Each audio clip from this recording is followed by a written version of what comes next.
Salut, c'est Rémi. Aujourd'hui, si tu vends ton produit artisanal, manuel, tu as ton savoir-faire, ta passion et que tu essayes de le vendre, je suis sûr que tu galères au niveau de tes ventes. Et je suis sûr que c'est à cause de cette méthode de pensée que je vais te décrire aujourd'hui. En fait, si tu galères avec tes ventes, si tu n'arrives pas à bien vendre tes produits, etc., si c'est des produits artisanaux que tu fais toi-même, etc., même des produits de service, prof de piano, prof de yoga, prof de machin, je suis sûr que c'est parce que tu as un programme old school et que tu penses old school et tu penses pas business en ligne, tu penses pas les méthodes de 2024, tu penses pas marketing, tu penses pas réseau, tu penses trop à l'ancienne, tu es trop à l'ancienne.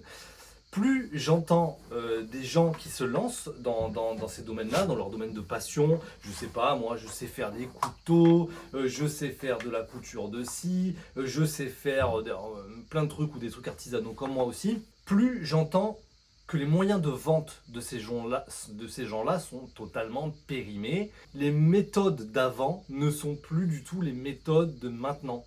Donc, je suis certain que si tu galères, c'est parce que tu penses trop à l'ancienne, c'est-à-dire, ok, je vais créer mon produit, je vais le préparer, ensuite je vais tout mettre dans ma voiture, je vais louer un emplacement pour un marché, ensuite je vais faire le marché, ensuite j'attends qu'il y ait un de mes potes qui me pistonne pour telle place, de tel festival, de machin, où je vais pouvoir présenter mon produit. Ça, c'est terminé. C'est fini. Les méthodes old school sont terminées. En fait, ces méthodes-là, elles sont totalement has-been. Elles ne fonctionnent plus. En fait, avec ces méthodes où, par exemple, tu vas dans des festivals, montrer tes produits artisanaux, les méthodes où tu prends une boutique dans ton centre-ville et tu essayes de les proposer, etc. C'est des méthodes où, en fait, tu peux pas viser exactement le public que tu souhaites viser. Si par exemple, je reviens toujours au même truc, je sais pas pourquoi, mais parce que je connais pas mal de mecs qui font ça. Si par exemple, tu sais faire des très beaux couteaux et que tu fais des couteaux à 400, 500 balles, etc., et que tu te pointes à ton marché local, là où il y a un peu les touristes qui passent, et tu te poses avec tes couteaux et t'attends comme ça, il ne se passera jamais rien. Donc, il faut que tu arrives à mieux viser tes clients avec les méthodes à l'ancienne. Tu peux viser personne. En fait, il y a des foules de gens qui passent et peut-être, si tu as de la chance que tu es au bon endroit au bon moment, il y a un client qui sera intéressé. Et voilà, c'est catastrophique. C'est des méthodes qui sont très longues et très chronophages. Je prépare tout, je mets dans ma voiture, je mets un stand, je m'installe, je parle aux gens. Tu passes des heures et des heures. Tout ça, c'est très chronophage et c'est une vraie perte de temps. Il faut que tu imagines une chose, c'est quelles sont toi maintenant tes habitudes de consommation. Tu commandes dans ton canapé, tu ne te déplaces pas. Est-ce que tu arrives à me citer la dernière fois où tu es allé dans une boutique autre que pour acheter à manger ou peut-être des habits ou des fruits ou des trucs comme ça. Est-ce que tu arrives à me citer la dernière boutique dans laquelle tu as acheté un truc pour te faire plaisir? La boutique physique, est-ce que tu te rappelles du vendeur, etc.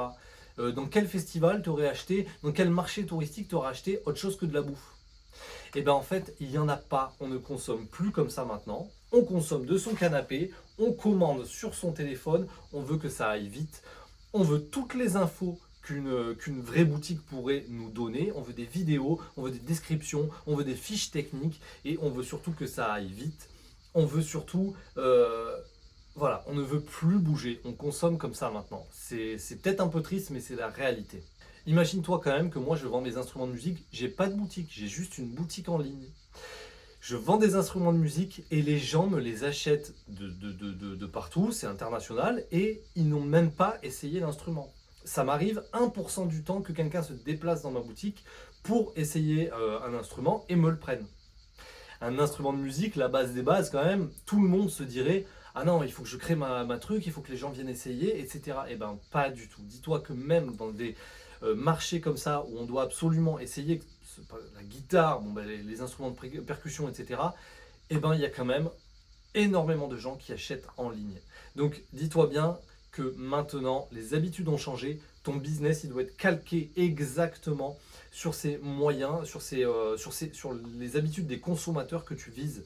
C'est comme ça que tu dois penser ton business maintenant. Donc tout ce qui est marché, exposition, je prends mes planches et puis j'étale ça sur un truc, j'attends que mon pote me dise qu'il va bien pouvoir me faire une place sur mon marché, je prends mes cartes de visite, je distribue des cartes dans les boîtes aux lettres, je fais des flyers, tout ça, oublie tout ça, mets tout ça de côté. Tous les vieux de la vieille vont te proposer de faire ces méthodes-là. Toi-même, dans ta tête, tu as ces réflexes-là. Alors, c'est pas du tout ça. Je vais t'expliquer un petit peu comment on fait. Il va falloir que tu crées, alors attention, je vais dire toute une série de gros mots. Il va falloir que tu crées un écosystème marketing. Ok, tu as ton travail, tu sais bien le faire, tu sais le truc et tout. Tu sais pas vendre, tu sais pas comment on fait, etc. Il te faut cet écosystème marketing, vente, etc. Il faut que tu saches publier sur les réseaux sociaux. Désolé, ça c'est encore un gros mot, mais je me rends compte que toutes les personnes qui veulent se lancer, vous ne voulez pas publier sur les réseaux sociaux, c'est votre hantise, c'est une horreur, c'est machin, Insta, je connais pas, truc et tout. Il va falloir le faire, c'est très facile, il y a plein de méthodes, chaque réseau social a ses codes, mais il va falloir publier sur ces réseaux sociaux. Il va falloir aussi avoir un site internet. Les gens achètent maintenant, tout le monde, on achète tous par internet. Et si par exemple tu as ton business et que quelqu'un par hasard t'a croisé dans un festival ou dans un truc, il a vu tes prix, il se dit tiens je vais aller checker son site internet et que tu n'as même pas de site internet, voilà, allez, tu as perdu la vente parce que tous les autres, ils en ont un site internet. Donc, il te faut un site internet marchand sur lequel les gens peuvent acheter. Quoi que tu en penses, il va falloir que tu aies ça absolument. Il te faut aussi des méthodes marketing. Il faut que tu fasses de l'emailing. Donc, sans rentrer dans les détails, c'est grâce aux emails de tes clients que tu vas pouvoir les contacter, faire des promos, des déstockages. Il faut que tu aies ces méthodes marketing là, c'est très important. Ensuite, il faut aussi que tu penses complément de revenus. Par exemple, maintenant, il y a un truc qui explose, c'est les formations en ligne. Toi, tu fais ta formation vidéo sur ton domaine et ensuite tu la vends via les réseaux sociaux. Elle est faite une fois, le travail est fait une fois et tu la vends pendant 2 ans, 3 ans, 4 ans, etc. Il faut que tu penses à toutes ces nouvelles méthodes. Alors, ça tombe bien. Là, j'ai fait une formation gratuite justement. C'est une formation qui dure 50 minutes, voilà, qui va t'expliquer comment faire pour vivre justement de ta passion. Et voilà, ça dure 50 minutes, c'est 100% gratuit. Je te mets le lien dans la description quelque part. Voilà, tu as 50 minutes où on parle effectivement de toutes tes croyances. Je peux pas parce que si, je peux pas parce que ça, je peux pas parce que...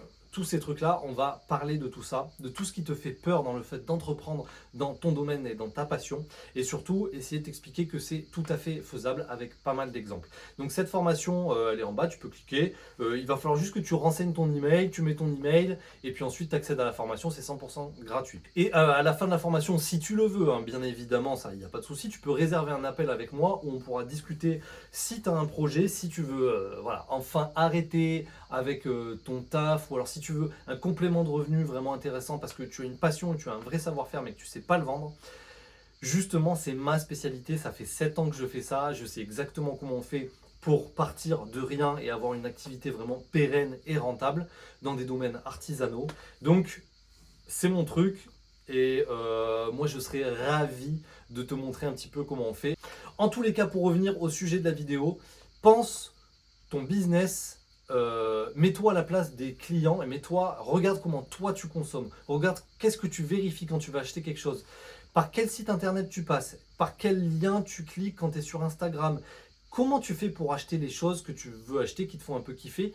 Comment tu fais, quel est le chemin, quels sont voilà, les chemins. Regarde un petit peu tout ça et c'est comme ça que tu vas devoir vendre maintenant. Allez, à plus, bonne journée.